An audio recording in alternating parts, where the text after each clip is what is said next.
Dieu les délivre.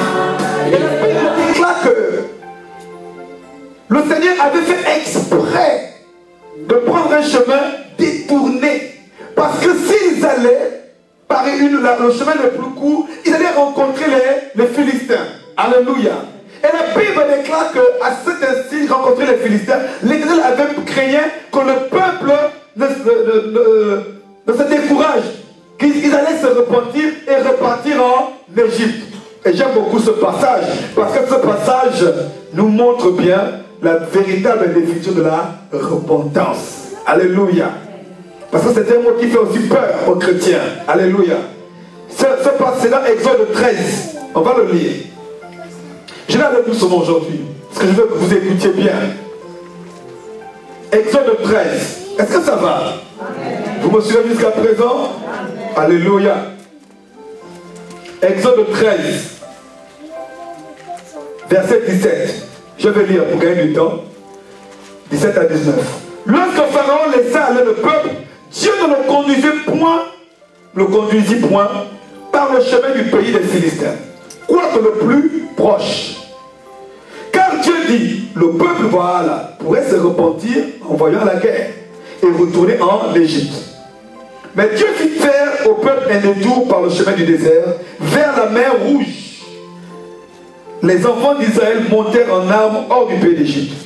Alléluia. Vous voyez, la Bible déclare que Dieu les fit passer par un autre chemin, car le peuple pouvait se repentir en voyant la guerre. Je m'arrête sur se repentir. Voilà. Souvent, quand les gens entendent repentez-vous, il faut te repentir, ils prennent ça mal. Se repentir, c'est exactement ça. C'est changer de voie. Voilà. Ça, c'est la définition de la repentance. C'est-à-dire, je suis dans une mauvaise voie. Change de voie. Tu es dans la voie tu as une voie pécheresse, une voie qui n'est pas agréable à Dieu. Change cette voie. Quitte de voie. Amen. Dans le jour, vous entendez une prophétie ici, repentez-vous, ou bien si on prête la repentance quelque part, ne vous irritez pas. Ne prenez pas ça mal. Ce n'est pas une insulte, ce n'est pas une condamnation, ce n'est pas un reproche. Amen. Dieu peut te dire, repends-toi même pour la nourriture. Est-ce que vous savez ça? Repends-toi, tu manges trop, repends-toi. Parfois, Dieu peut utiliser quelqu'un, une soeur ou un frère, repentez-vous. Toi, tu peux croire, ah, mais moi, je ne suis pas dans la fornication, peut-être à cause de ta nourriture. Change ta manière de manger. Mais tout simplement, mais oui, tout simplement, repentez-vous, tu manges trop, repends-toi. C'est ça la repentance aussi. Les gens pensent que la repentance, Jésus, l'adultère, l'immoralité, la repentance, c'est tout. Change de comportement. Tu réponds mal à ton mari, repends-toi. Change ta manière de parler. Alléluia. Tu éduques mal tes enfants, repends-toi. Parce que tu es en train d'éduquer tes enfants en erreur. Ça demande aussi une repentance. Tu manques de respect à ton supérieur hiérarchique au boulot, repends-toi. C'est tout ça la repentance. C'est un changement de voie. Tu marches dans la dissimulation, tu es toujours en train de vouloir embrouiller. Vous savez, il y a des personnes comme ça. Alléluia. Et quand vous avez le discernement, c'est très désagréable. Il y a des personnes qui ne sont jamais... Quand on leur pose une question, ils ne sont jamais clairs. Toujours en train de vouloir embrouiller. Toujours en train de vouloir cacher. Toujours en train de vouloir dissimuler. Mais depuis que tu dissimules, ça t'a amené où? Alléluia. Nulle part. Alléluia. Il y a des personnes comme ça. Et ce qui m'amuse, c'est que très souvent, ces personnes se croient malignes. Or, on les voit clairs. Alléluia. Alléluia. Toujours en train de vouloir embrouiller. Et tout. Tu es rentré à quelle heure? Et ce qui m'amuse, c'est que cette personne se croit vraiment maligne. Parce que tu es rentré à quelle heure? Elle va répondre autre chose. Bifurcation. Dis à quelqu'un, repends-toi. Ce n'est pas de Dieu. Ça, c'est le Dieu du serpent. Dis, repends-toi. Repends-toi. Sois quelqu'un de clair. Parce que quand chaque fois, Le Seigneur est en train de changer mon message. Parce que chaque fois que tu essaies de bifurquer, tu ne te rends pas compte, tu es sous l'influence de l'esprit de mensonge. En fait, c'est l'esprit de mensonge. Amen. Et l'esprit de mensonge derrière, c'est le serpent. Parce que la Bible déclare qu'il ment depuis le commencement. Il y en a, dès que il y a des personnes, chaque fois qu'on leur pose une question, tu vas voir, la personne réfléchit d'abord. Esprit de serpent. Les réponses ne sont jamais spontanées. Toujours un temps de réflexion, parce qu'elles vont mourir. Dieu parle à quelqu'un ce matin. Comment toujours temps de réflexion, pause. On rembobine, on gomme, on met le tipex, on réécrit, Sois clair. Dis à quelqu'un soit clair. Dis sois clair. Parce que c'est tant que tu n'es pas clair, ta délivrance va tarder. Dieu aime les gens transparents. Dieu vient là, je suis en train de parler poussé par le Saint-Esprit, parce que Dieu veut que la personne change. Tant que tu marches dans de telle foi, Satan te tient captif. Tu es sous la captivité de l'ennemi, parce qu'il est le père du mensonge. Et le père du mensonge enfante des fils et des filles de mensonge. Toute leur vie n'est que mensonge. Et le mensonge amène les ténèbres. Le mensonge qui te réjouit aujourd'hui sera ta source de malheur demain. Le mensonge qui t'enrichit aujourd'hui sera ta porte de pauvreté demain. Le mensonge pour lequel tu es élevé aujourd'hui, demain c'est pas ce même mensonge que viendra ton abaissement. Ne faites jamais confiance au mensonge. Ne vous réjouissez jamais du mensonge.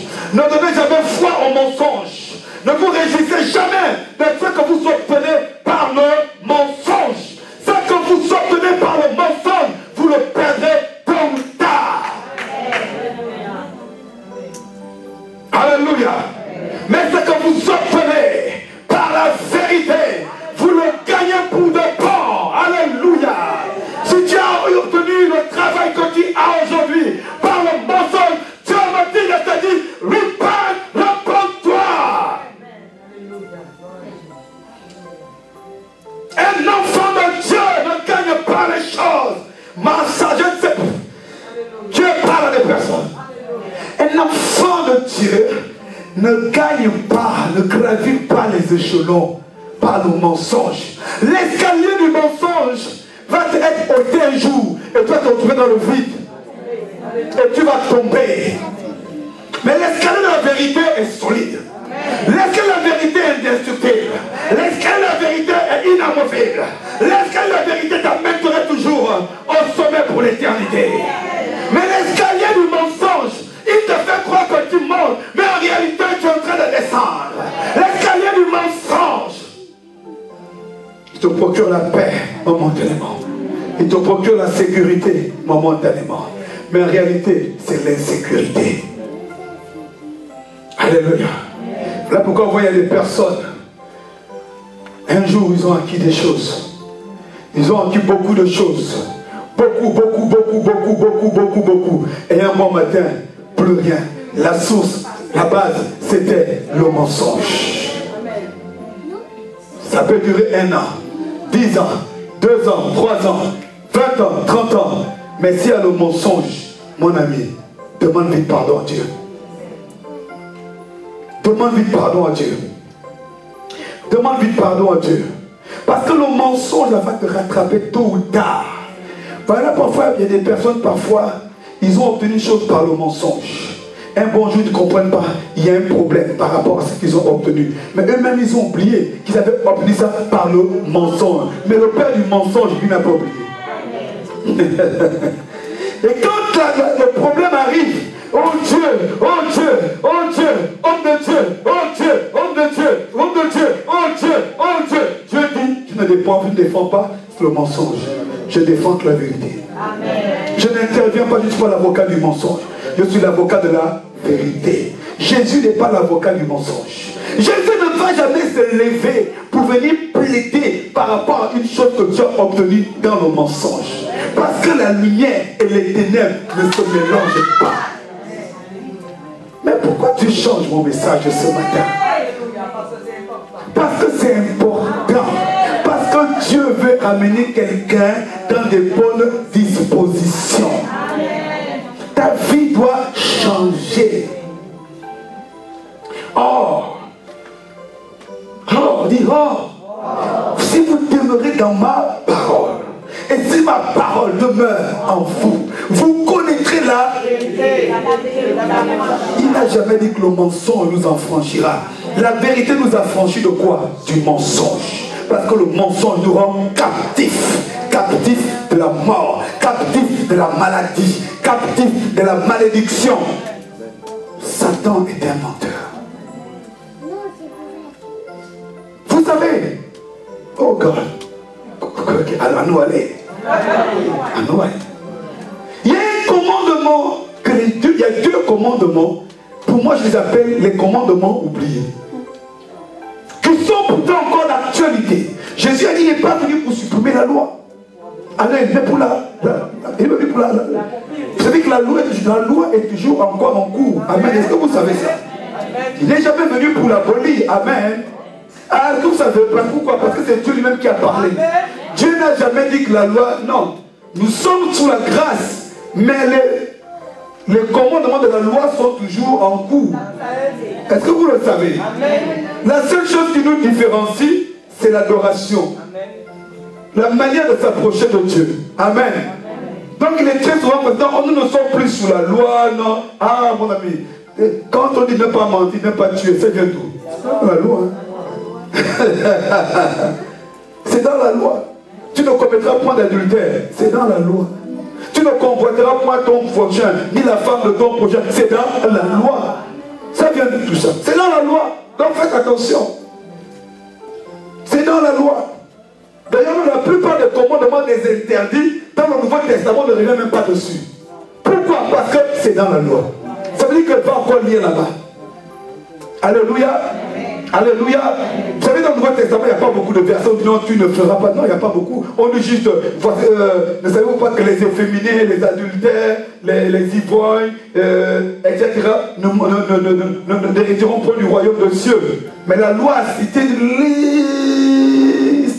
C'est dans la loi qu'on dit qu'on ne couchera pas avec un animal comme on couche avec une femme. C'est dans la loi. C'est écrit nulle part dans le Nouveau Testament. Vrai ou faux? C'est écrit nulle part dans le Nouveau Testament. Si aujourd'hui on condamne de telles pratiques parce que Dieu l'avait déjà interdit dans la loi. Alléluia. Alléluia. Alléluia. Donc faites attention à... Je dis non, bon ça c'est pour les juifs, c'est le judaïsme, mon ami. Si tu enlèves tout ce qu'il y a dedans, fais attention. Tout n'est pas mauvais dedans. Puisque Jésus lui-même quand il prêche, Paul lui-même quand il prêche, Pierre dans les épîtres, il cite les versets de la loi. Il cite certains versets. Oh, est-ce qu'on est ensemble? Amen. La Bible déclare, on va y revenir tout à l'heure, tu ne prononceras pas le nom de l'Éternel en vain. Première chose. Un autre commandement que les gens semblent avoir oublié, c'est-à-dire que tu ne prononceras point de faux témoignages contre ton prochain. En d'autres termes, tu ne mentiras point. Alléluia. Tu ne mentiras point. Est-ce que les chrétiens de nos jours sont-ils conscients qu'il n'est pas bon de mentir? Waouh! Les gens en sont-ils conscients de nos jours qu'il n'est pas bon de mentir? Ananias et Saphira ont été tués à cause d'un mensonge. Attention, dis attention au mensonge. Mais il y a des gens qui banalisent le mensonge.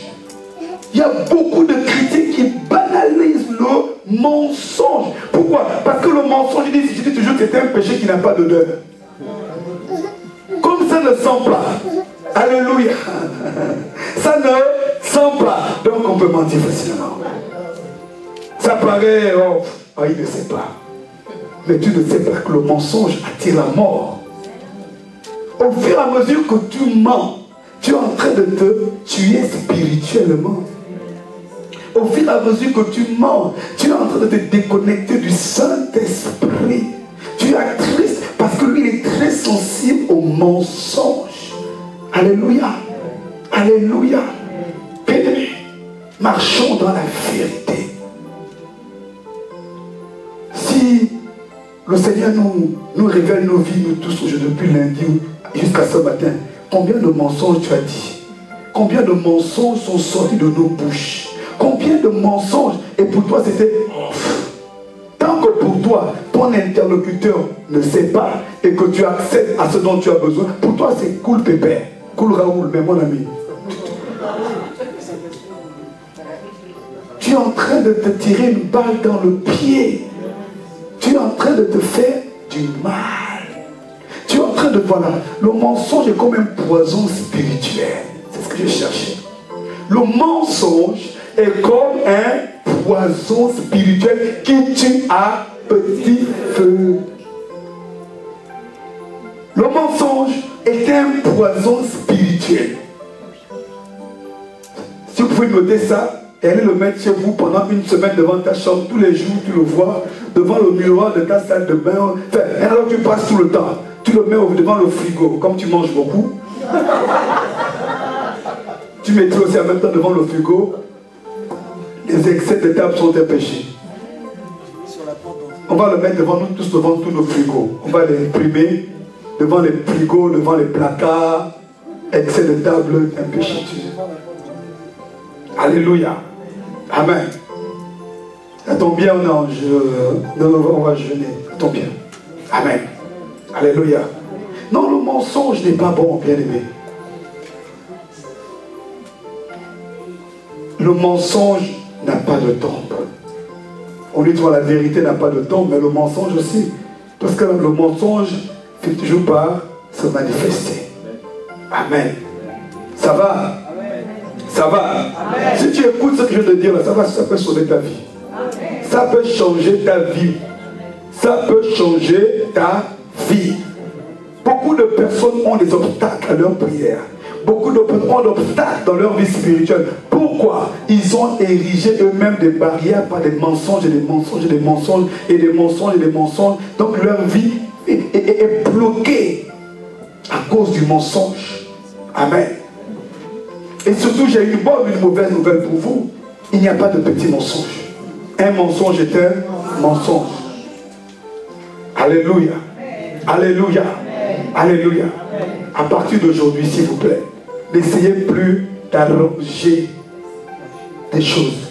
N'essayez plus. Il y a des personnes qui s'inventent des vies, qui se créent des identités. Alléluia.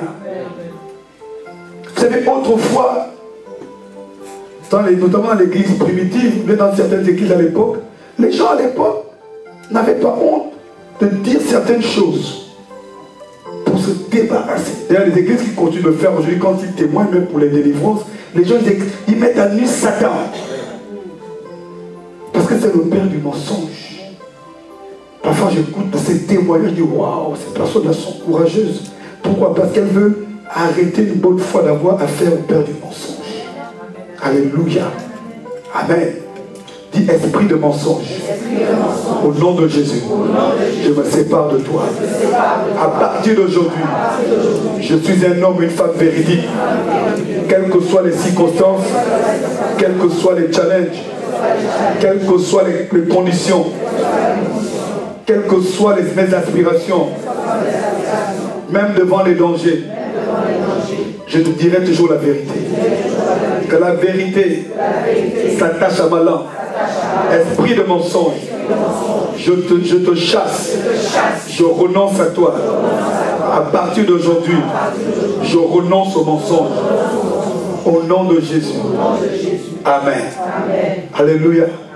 La Bible dit dans le psaume 51, David dit, tu veux que la vérité soit au fond du cœur.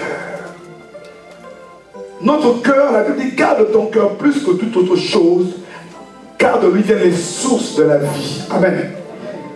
Pour que ton cœur soit d'abord bien gardé, il faut qu'il y ait de la vérité dans ton cœur. Et pas le mensonge. Parce que le mensonge est un poison, ça tue. Alléluia. Le mensonge est un poison. Je vous dis la vérité. C'est un poison. Le père du mensonge, c'est le diable. Il est représenté comme un serpent. Et le serpent envoie quoi? Un venin. Et ce venin tue. Chaque fois que tu mens, tu bois un poison. Une gorgée, voilà. Que Dieu te bénisse. Chaque fois, dites-vous ça, chaque fois que vous mentez, vous buvez une gorgée de mensonge. Vous buvez une gorgée de mensonge. Alléluia. Mais le monde spirituel bouge avec des petites choses qui paraissent banales. Ce n'est pas les choses les plus simples qui paraissent les plus banales que Satan tient en laisse la vie de beaucoup de personnes. C'est pas des choses les plus banales. Alléluia. Alléluia. Faites attention aux mensonges. Faites attention aux mensonges. Renoncez aux mensonges. Renoncez aux mensonges. Le mensonge, c'est du suicide spirituel. C'est du suicide spirituel. Alléluia. Alléluia. C'est terrible. Double identité. Double identité. On doit avoir une seule, pas deux, pas trois. Une seule identité. Tu n'es pas un agent secret. Tu n'es pas la Gestapo. Tu es un enfant de Dieu. Il ne faut pas avoir 2 ou 3 identités. Alléluia. Alléluia. C'est un esprit qui aime bien la dissimulation. C'est très subtil. C'est le serpent. Le serpent ne se balade pas trop là aussi. Là, on le voit facilement. Il se cache pour mordre. Soit dans les trous ou dans là où il y a l'herbe, il va se cacher. Le serpent ne se balade. Le serpent est l'un des animaux qui ne se balade jamais là où il est exposé. Jamais. Toujours là où il se dissimule. Faites attention aux habitudes que vous avez. Vous savez, les liens spirituels se reconnaissent dans les caractères. Comme j'ai l'habitude de dire, ce n'est pas parce que tu ne tombes pas que tout est cool pour toi.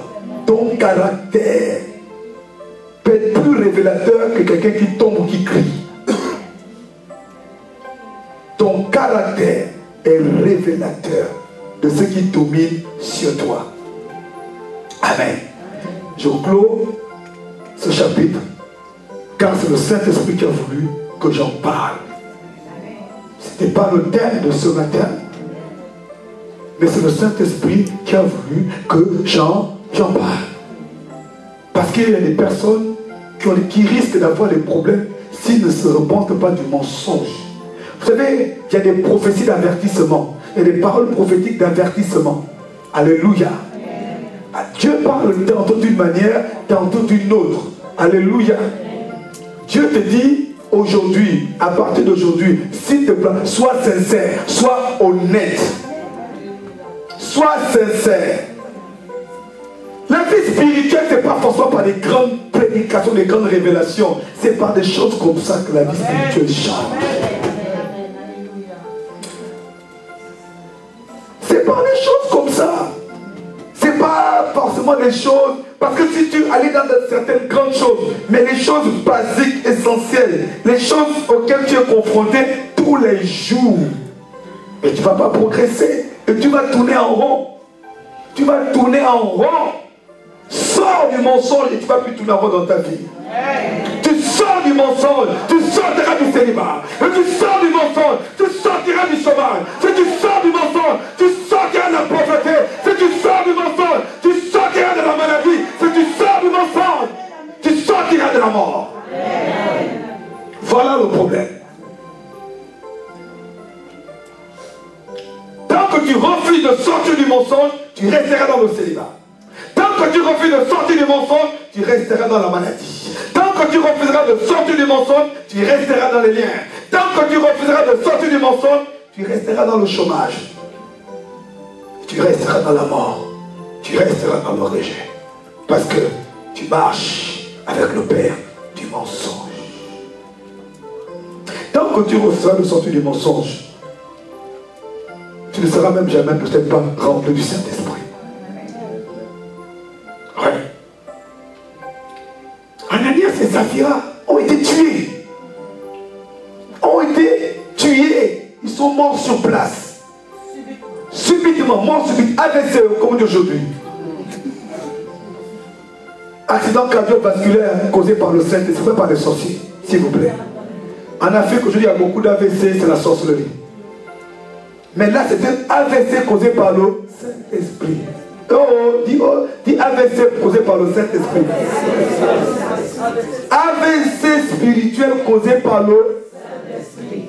Pierre leur dit, n'avez-vous pas peur de mentir au Saint-Esprit?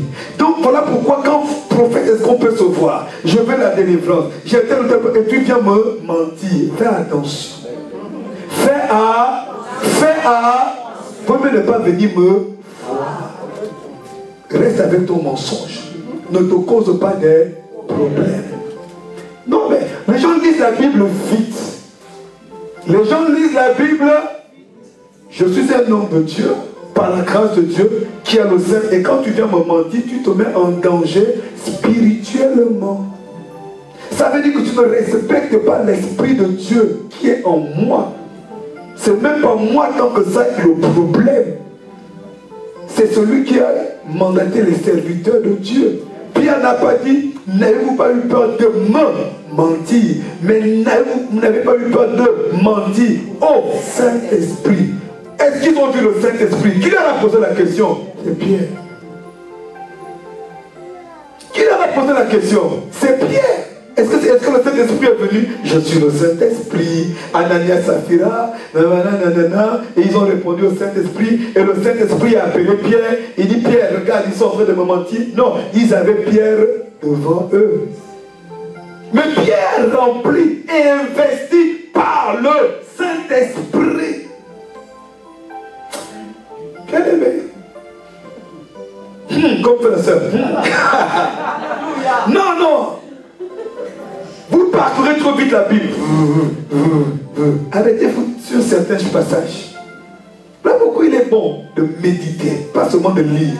Si tu méditais la parole de Dieu, ce passage allait t'interpeller. Peut-être que toi, tu ne meurs pas comme eux, mais il y a des choses qui meurent en toi. Il y a des choses qui meurent en toi. Parce que tu mens à un serviteur de Dieu. Tu mens au Saint-Esprit. Il y a des choses qui meurent. Il y a des choses qui meurent. Après tu te comprends, non, je suis attaqué. Mais tu n'es pas attaqué. Tu as ouvert les portes par le mensonge. Tu as ouvert les portes par le mensonge. Ah, je ne comprends pas ma vie. Ça, mais qu'est-ce qui sort de ta bouche? Pourquoi il n'y a que chez toi que l'esprit là vient? Pourquoi il ne rentre pas chez les autres? Moi j'ai compris une chose. Satan ne viendra jamais dans la vie d'une personne que par deux conditions. S'il n'a pas été invité ou s'il vient pour ouvrir la porte. Satan ne vient pas, il ne peut pas venir dans la vie d'une personne sans, comme ça. Il rôde.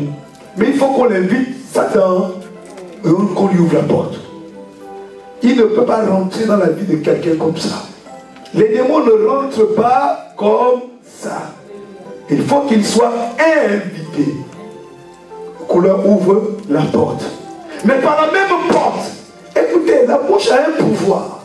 La Bible déclare que vous lirez sur la terre. Et ce que vous déliez sur la terre. Donc si tu délies le mensonge, tu appelles aussi le mensonge au ciel. Parce qu'il y a trois cieux.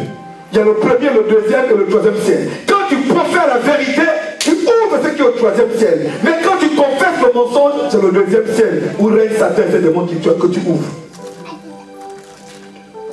Comprenez bien la parole de Dieu. Ce que tu délies sur la terre, ce que je délie sur la terre, ce que je délie sur la terre, ce que je délie sur la terre. Qu'est-ce que tu délies? Qu'est-ce que tu délies? Tu délies quoi? La vérité ou le mensonge? Si tu délies le mensonge, délier ça veut dire ce que vous confessez, ce que vous déclarez. C'est ça délier. On lit et on délie par la confession, par la proclamation. Donc aussi je délie le mensonge. Ce mensonge, c'est la libéré au ciel. Est-ce que vous comprenez? Est-ce que nous là? Est-ce que nous l'a bien? On est là? Alléluia. Est-ce qu'on peut acclamer le Seigneur? Est-ce qu'on peut acclamer Jésus-Christ? Est-ce qu'on peut acclamer le roi des rois? Le Dieu de la vérité. Il a dit je suis le chemin. Je suis la vérité et la vie. Comment? Je suis le chemin. La vérité et la vie. Come on God, Sabai, Soupai. La katabab, le Dieu de vérité. Tant que tu es dans la vérité, la tempête peut venir, les flots peuvent venir, les mers peuvent venir, mais tant que tu es établi, tu es sur la vérité. La vérité, c'est le roc. La vérité, c'est le roc. La vérité, c'est le roc. Alléluia.